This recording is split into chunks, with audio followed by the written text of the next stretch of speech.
because I'm not one, but No. in my experience, I know women who just want to be happy. Yeah. Girls just want to have fun. Fine. But you're a man, right? And if you're a man, then it's absolutely an utterly different experience of life. I think we're here to struggle. I think we're here to endure pain. Yeah. I think we're here to just see how hard we are to kill. I think that going through terrible things and living through them and coming out the other side is one of the most fantastic things about being human.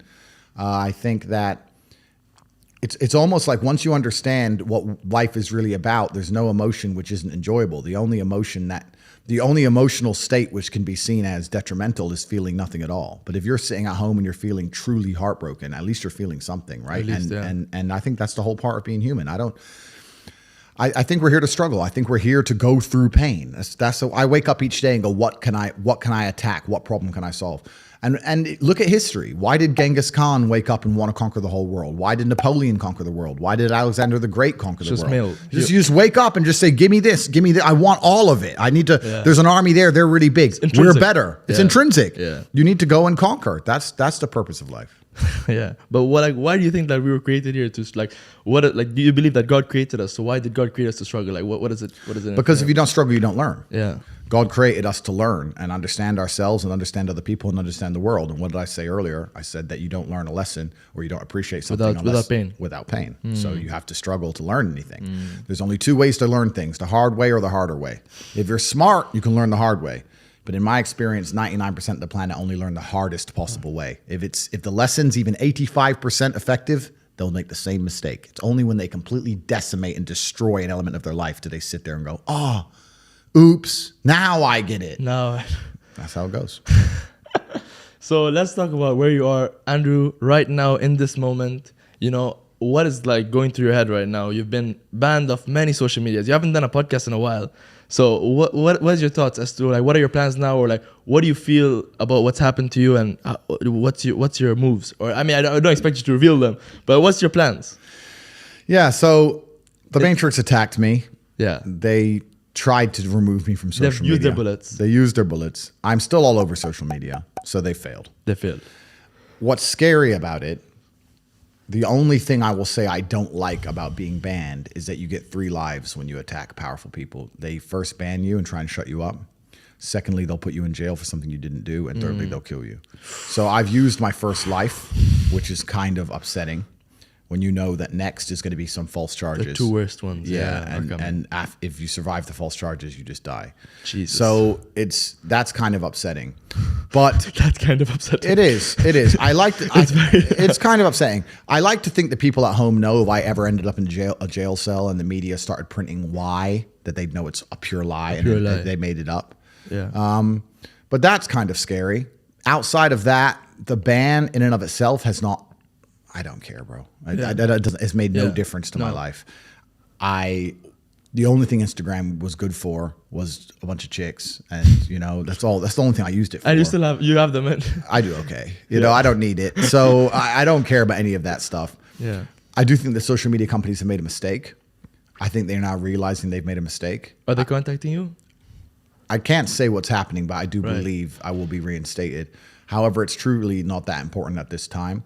If I had to martyr my social media accounts to show the world that everything I was saying was true about the Matrix, then it was worth it, right? All they did was prove me completely and utterly right. Yeah, you said it 100 times on different episodes. I am going to be deleted. They're going to try to silence me. Yeah. I wish someone would make a compilation of all these clips, because you said it like 100 times. Yep, I said it over and over again. They're going to remove me. They're going to ban me. They're going to... I knew exactly what was going to happen, and they proved me completely and utterly right, and it backfired. They tried to put a media spin on the event and convince the world that I'm a bad person, and that has failed. Nobody believes I'm a bad person. 99% of the comments on any of my videos are positive. I'm speaking to people who are now waking up and understanding that the media machine lies.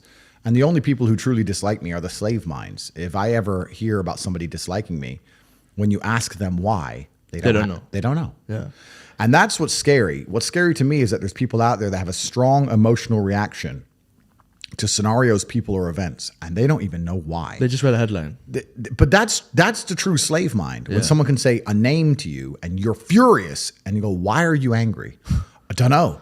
Like that shows how programmed you are. They can control his emotions like this. They can control you. Yeah. So anybody who's critically thinking, anybody with a brain. It's a problem. Yeah. So anybody with a brain who can think for themselves likes me, and anybody who hates me is barely sentient. So it's kind of good where now I have a very strong filter. Like, I don't like you. I know you're an idiot. That's fine. Instantly, I know you're an idiot.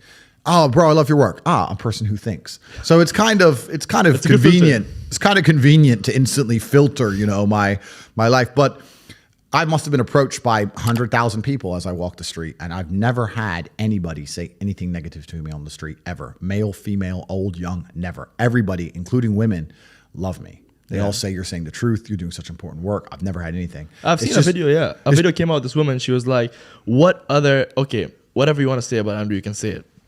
But who are the mentors that the youth have today?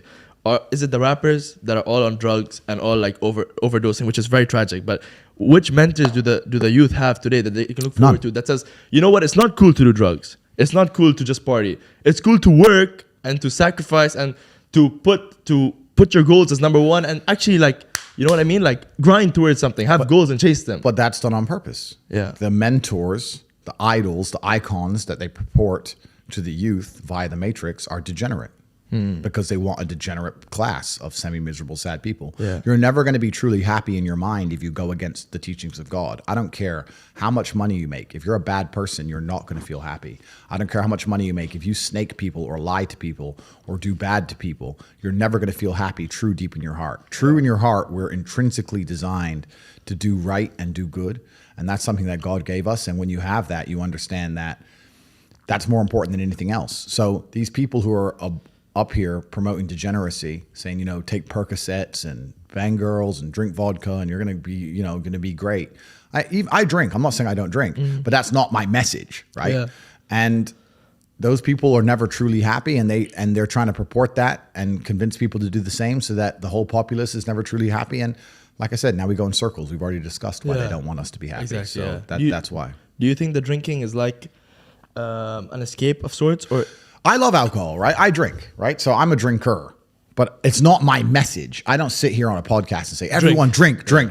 But rappers' message is degeneracy. Drink, crime, rob this guy. Completely. And kill that guy. Completely. And I'm saying that if you live that way, you're never going to be truly happy in your heart. If you want to feel happy inside of yourself, and you want to feel content, and you want to feel stable inside of yourself, you need to live true to God. And I'm not saying you can't drink a little bit of alcohol or not party or not have a little bit of fun, but you have to be a good person. You have to balance life. You have to balance life. You have to be a good person overall. I know I'm a good person. And when the Matrix is trying to convince the world that I'm not, that just proves even further that I'm a good person. The world we now live in today, when the mass media machine is trying to tell you somebody is evil, you can know pretty well that person is probably good, and vice versa.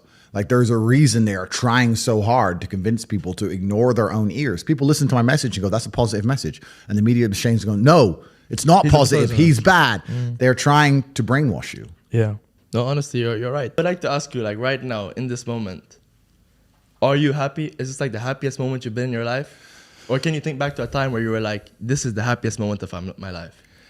I don't believe in the societal paradigms in which they have tried to construct this idea of happiness. I don't believe or subscribe to the way that happy and sad is currently understood by the masses of the population. I think if you are anything less than absolutely distraught, you are happy. You're a version of happy. It's like saying gray is a version of black, right? No matter how light the gray is, you can still call it a version of black. And unless you've gone through an event, which hopefully doesn't happen too often, like the passing of a family member or something that's truly destructive and detrimental to your mindset. Besides these events, which hopefully only happen a few times in your life, you should be happy. If you're not crying or paralyzed in silence due to the absolute magnitude of a detrimental circumstance or the absolute magnitude of a negative event, then you are a version of happy. So I am always happy is the short answer. I don't believe in not being happy. I don't believe in not saying to myself I'm happy. I'm always a version of happy. And this idea of chasing happiness and always being concerned and preoccupied with how happy you are is actually the biggest mistake that a lot of people make, I think, in the world today. Especially men who wake up and go, I don't really feel happy, so I need to get happier. And that's how they end up down a hedonistic path of drugs or alcohol or gambling, chasing pleasure.